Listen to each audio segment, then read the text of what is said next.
捜査関係者によりますと、今日午後5時半ごろ、タレントのリューチェルさんが渋谷区の事務所で亡くなっているのが見つかりました。しかし去年8月、リューチェルさんは SNS で本当の自分と本当の自分を隠すリューチェルとの間に少しずつ溝ができてしまいました。夫であることには辛さを感じてしまうようになりましたと説明していました。皆さんこんにちは、リューチェルです。そしてペコです。もちろん、リューチェルが自分は男性が好きなんだよっていうことを私に伝えてくれてから皆さんにお知らせした通り、夫と妻っていうそういう関係性ではなくなったけど、大切な存在であり、息子のママとパパであり、家族でありっていう、そういうのは本当に変わってないし、本当にね、皆さんが思ってくれてる以上に私は大丈夫です。心配をかけてごめんなさい。そしていつもありがとうございます。안녕하세요, 라미입니다. 모델과 방송인으로 활약했던 유채루가 자신의 아들 생일 다음 날이기도 했던 지난 7월 12일 자신의 사무실에서 숨진 채 발견됐습니다. 지난해 8월 커밍아웃을 한 이후 많은 악플에 시달렸다고 하는데요. 일본 내에서 큰 영향력을 가지고 있던 성소수자 유채루의 황망한 죽음 앞에 일본 사회는 큰 충격을 받고 있습니다. 오늘은 유채루와 그의 전 부인이었던 페코의 이야기를 해보겠습니다. 구독과 좋아요 그리고 알림 설정 역시 잊지 말고 부탁드립니다. 유채루는 오키나와 출신 방송인이자 모델입니다. 유채루는 고등학교 졸업 후 의류 관련 일을 하고 싶어서 도쿄로 상경합니다. 유채루는 운 좋게 독자 모델로 활동하면서 패션의 성지 하라주쿠에 있는 빈티지 가게에서 근무하기 시작합니다. 당시 유채루는 젠더리스 남자로 주목받으면서 하라주쿠 패션계에서 큰 사랑을 받게 됩니다. 아르바이트를 하던 중 만난 페코와 2014년부터 교제를 시작합니다. 유채루는 자신은 자기애가 넘쳐 여자를 보고 귀엽다는 생각을 별로 해본 적이 없지만 페코를 보고 한눈에 귀엽다고 느꼈다고 밝힌 적도 있습니다. 페코 역시 이 당시 하라주쿠 아이돌로 많은 이들의 주목을 받고 있었습니다. 유채루보다 훨씬 유명한 인플루언서였습니다. 옷 잘 입는 것으로 유명해지면서 패션의 아이콘으로 등극합니다. 실제로 페코는 234만의 인스타 팔로우를 보유하고 있습니다. 유채루는 2015년에 좋은 기회를 잡아 아카시야마 산마가 사회를 맡은 한 버라이어티에 페코와 함께 나가게 되는데 끼를 발산하면서 단번에 주목받게 됩니다. 이후 유채루와 페코는 페코 앤 유채루로 불리며 많은 버라이어티에 출연하게 됩니다. 유채루는 천연 캐릭터와 솔직한 발언 등으로 큰 사랑을 받습니다. 페코 역시 단독으로 활동하면서 기반을 잡아왔지만 유채루와 함께하면서 시너지 효과가 발생, 두 사람은 연예인의 삶을 살아가게 됩니다. 유채루와 동갑인 페코는 건설 자재 회사를 경영하는 부모 밑에서 태어난 금수저입니다. 엄청난 자산을 가진 부모님 덕분에 편하게 살아오긴 했다는군요. 나중에 두 사람이 결혼해서 함께 사는 집도 페코네 집에서 장만해 줬다고 합니다. 그리고 두 사람은 2016년 결혼하고 다음에 결혼식과 피로연을 진행하게 됩니다. 두 사람은 자신들의 모습을 SNS에 공개하면서 많은 사람들의 사랑을 받았습니다. 2018년 7월에는 아들도 태어나는 등 공사 모든 분야에서 행복을 누리게 되는데요. 하지만 갑작스러운 소식이 전해집니다.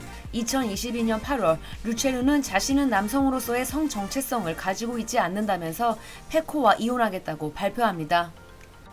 당시 유채루는 아빠로 사는 것은 자랑스럽지만 남편으로 사는 것은 괴로웠다며 매일 자신의 진정한 자아를 말할 수 없다는 것에 고통을 느끼게 되었다고 합니다. 결국 아내 페코에게 자신의 진짜 모습에 대해 말해주었고 페코는 당연히 처음에는 쉽게 받아들이지 못했다고 합니다.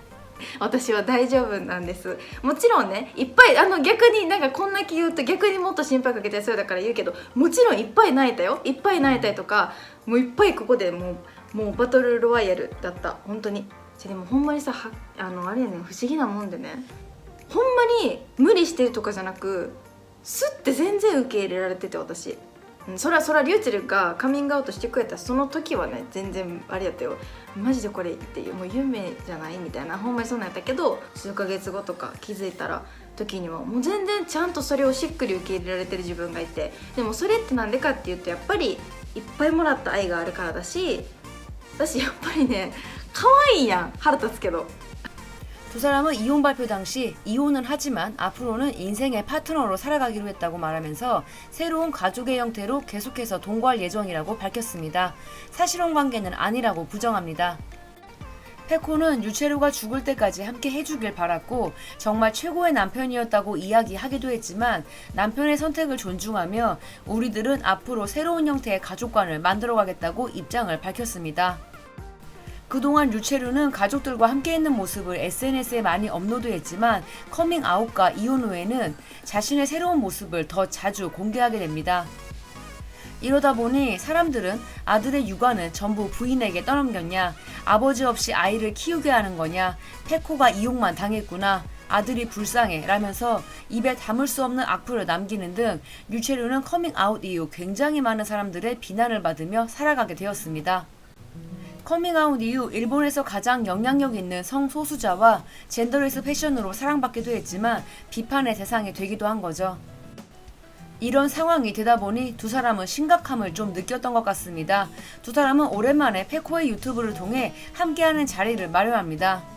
すごいこの並びはめちゃくちゃ久しぶりだと思うんですけど久しぶりどちら様ですかっていうそうですよ感じなんねですけど、久しぶりな感じ、はい、 SNS가 인생의 모든 것을 보여주는 것은 아니지만 자신들은 SNS를 통해 성장하기도 했고 방송인이기도 하기 때문에 신경을 쓰긴 썼어야 했다면서 미안하다는 이야기를 했습니다.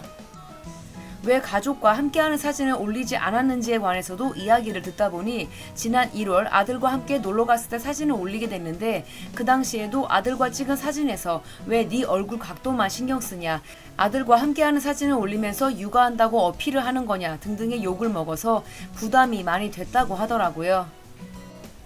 같은 영상에서 페코는 유채루에게 정말로 고맙다는 이야기도 합니다. ごめん、もう自分は伝えたように男性が好きだからもうこれからは別々で生きていきましょうって、それ別に言えるじゃないですか、そういうこともね。